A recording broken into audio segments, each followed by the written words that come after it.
Au nom du Père et du Fils et du Saint-Esprit. Amen.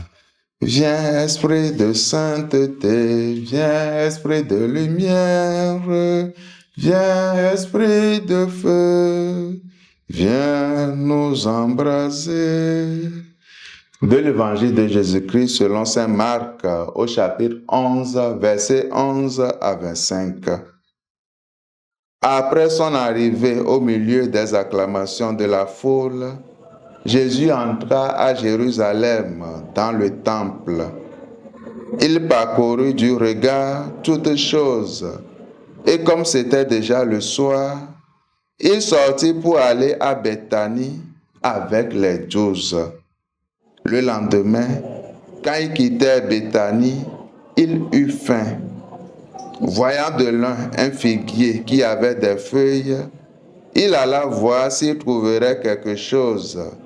Mais en s'approchant, il ne trouva que des feuilles, car ce n'était pas la saison des figues. Alors il dit au figuier, « Que jamais plus personne ne mange de tes fruits. » Et ses disciples avaient bien entendu. Ils arrivaient à Jérusalem.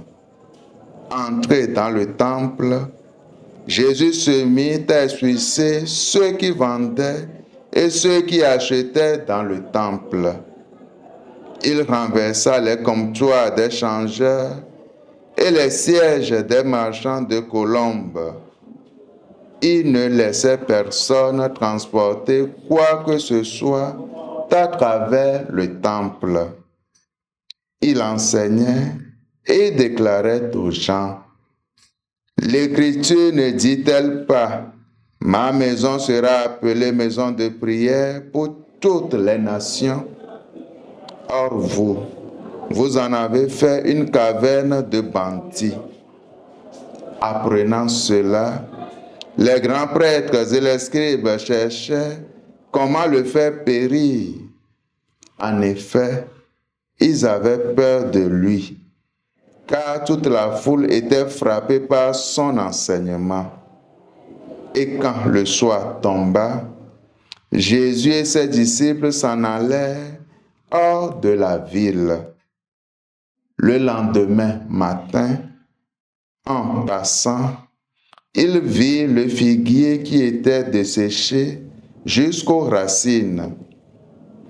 Pierre, se rappelant ce qui s'était passé, dit à Jésus, « Rabbi, regarde, le figuier que tu as maudit est desséché. » Alors Jésus, prenant la parole, lui dit, « Ayez foi en Dieu.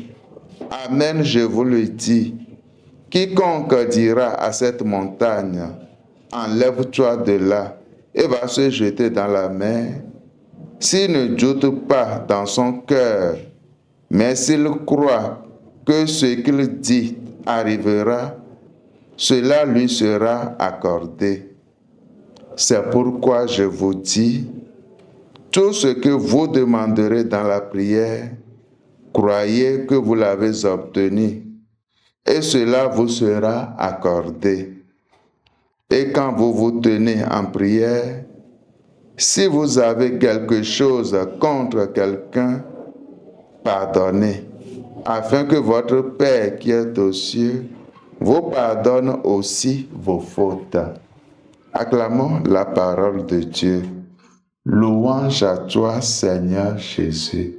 Bien-aimés dans le Seigneur, certains pensent qu'en donnant de l'argent ou des dons à l'Église, ils sont de bons chrétiens. Certes, aider au fonctionnement de l'Église est une bonne chose. Mais à quoi cela sert-il vraiment dans notre relation au Seigneur s'il n'y a pas de réelle conversion en nos cœurs? Ne sommes-nous pas alors semblables au figuier qui a de belles feuilles, mais pas de fruits?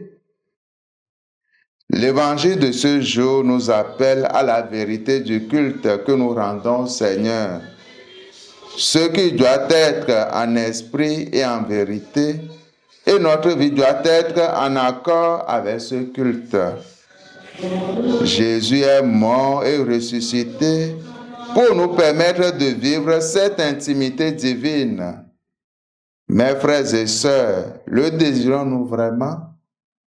Quel sens avons-nous de la prière et du sacré?